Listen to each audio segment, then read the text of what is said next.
La diaspora est prise au piège. Et il y a beaucoup de pièges dont on va parler. Le premier piège dans lequel la diaspora est tombée, c'est le travail. Normalement, quand vous immigrez, vous avez déjà un emploi. Beaucoup, que vous soyez étudiant ou employé chez vous, vous avez quand même fait quelque chose dans votre pays avant d'immigrer. Voilà. Et beaucoup de personnes, quand ils viennent, surtout avec la green card, ils ont déjà un emploi. Donc, pensant qu'arriver ici, le secteur va leur permettre, par exemple, de continuer dans leur domaine d'emploi et s'asseoir peut-être confortablement comme quand ils étaient au pays, mais c'est totalement l'inverse. Parce que d'abord, nos diplômes là-bas, le cursus que nous faisons, ce n'est pas le même cursus scolaire. Donc, la majorité de nos diplômes, je prends le cas par exemple d'un infirmier, vous ne pouvez pas quitter votre emploi en tant qu'infirmier et puis venir exercer directement aux États-Unis ou alors au Canada en tant qu'infirmier. Vous devez avoir la licence d'ici avant de pouvoir exercer votre métier. Ça, c'est le premier piège. Le deuxième piège, c'est les études.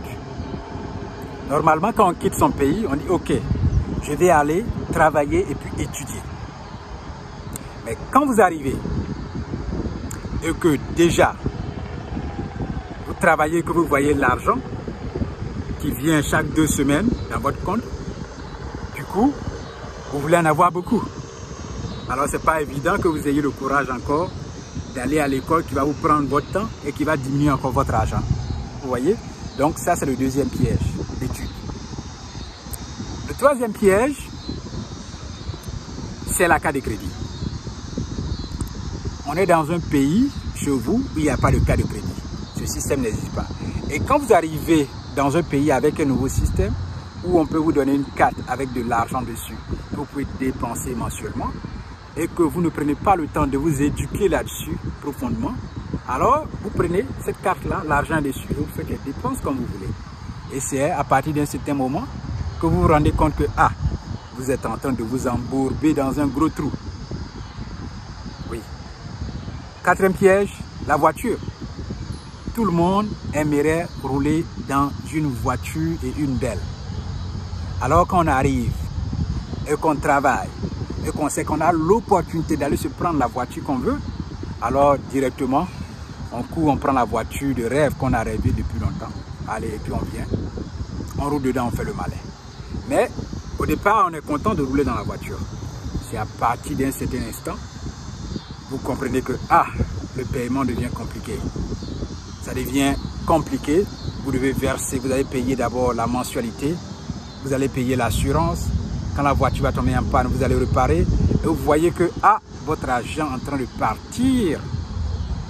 Ça, c'est le quatrième piège. Le cinquième piège, c'est la maison. Tout le monde rêve d'avoir une belle maison. Et une belle maison.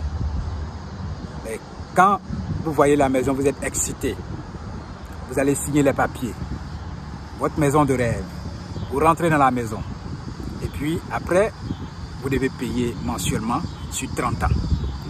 C'est au bout de quelques années ou alors quelques mensualités que vous vous rendez compte que vous avez signé pour 30 ans.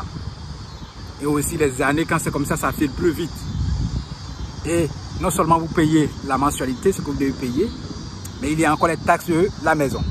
Et quand il y a des réparations à faire, les pales vont venir, c'est une maison, et que vous envoyez un technicien, quand il vous facture la réparation, alors là, vous vous rendez compte que 30 ans, et là, si vous perdez votre emploi et que vous manquez encore des paiements, les intérêts qui vont s'ajouter, vous comprenez que 30 ans, c'est du chemin à faire. Et que là, vous n'avez pas vraiment beaucoup de fenêtres. C'est ça. L'autre piège, le sixième piège, ce sont les factures. Oui. Les factures s'accumulent, s'accumulent, s'accumulent, s'accumulent. Dès que vous travaillez, alors votre paye doit partir dans les factures. Vous travaillez, dès que ça vient, ça doit partir dans les factures. À partir d'un moment, le cinquième piège arrive, c'est le stress. là où ça devient gros.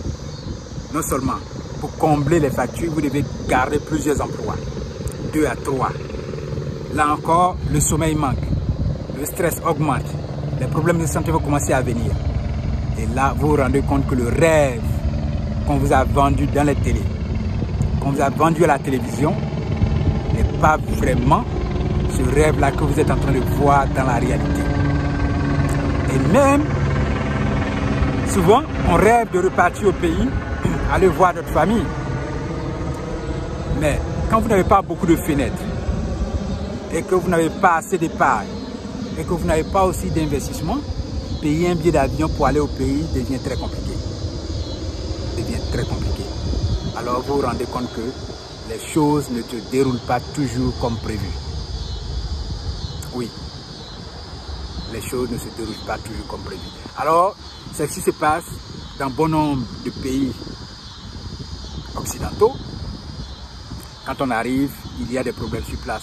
Donc souvent, il ne faut pas s'en prendre aux membres de vos différentes familles pour dire non, pourquoi est-ce que telle famille ne fait pas tant. Chacun a sa réalité en Occident.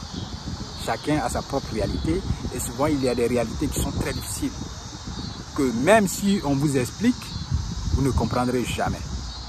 Ceux qui n'ont jamais mis pied dans l'espace et vivent cette réalité ne comprendront pas. Ils vont dire non, tu mens, c'est parce que tu ne veux pas que les autres aussi viennent ici. Non, c'est pas ça. Souvent, vos parents qui sont ici, ils voudront que vous veniez vivre aussi, essayer, expérimenter, mais il ne faut pas les en vouloir. Il y a des situations et chaque situation n'est pas la même. Voilà pourquoi la première des choses, il faut d'abord s'éduquer au système. Quand vous avez étudié le système, alors vous pouvez avancer. Beaucoup d'étudiants aussi se retrouvent dans le même piège. Hein. Quand vous finissez votre étude, vous ne voulez plus y aller. Alors là, maintenant, vous comprenez que le visa que vous avez eu, c'est un visa de travail. C'est un visa étudiant. Alors, vous ne pouvez pas travailler avec.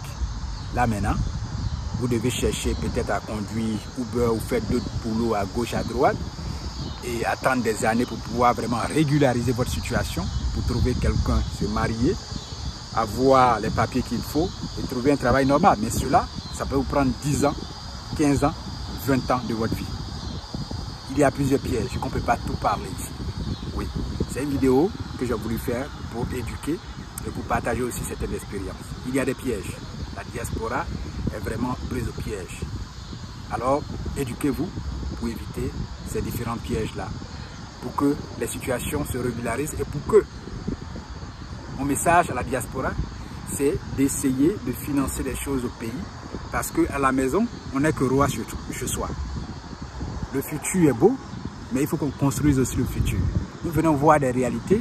Un pays qui est construit, qui est bien construit, il faut aussi s'éduquer, il faut apprendre et puis aller aussi reproduire et même dépasser ce qu'on a vu ailleurs. Chaque citoyen vivant à l'extérieur de l'Afrique doit y penser. C'est nous qui devons construire notre peuple, c'est nous qui devons construire nos terres. Merci.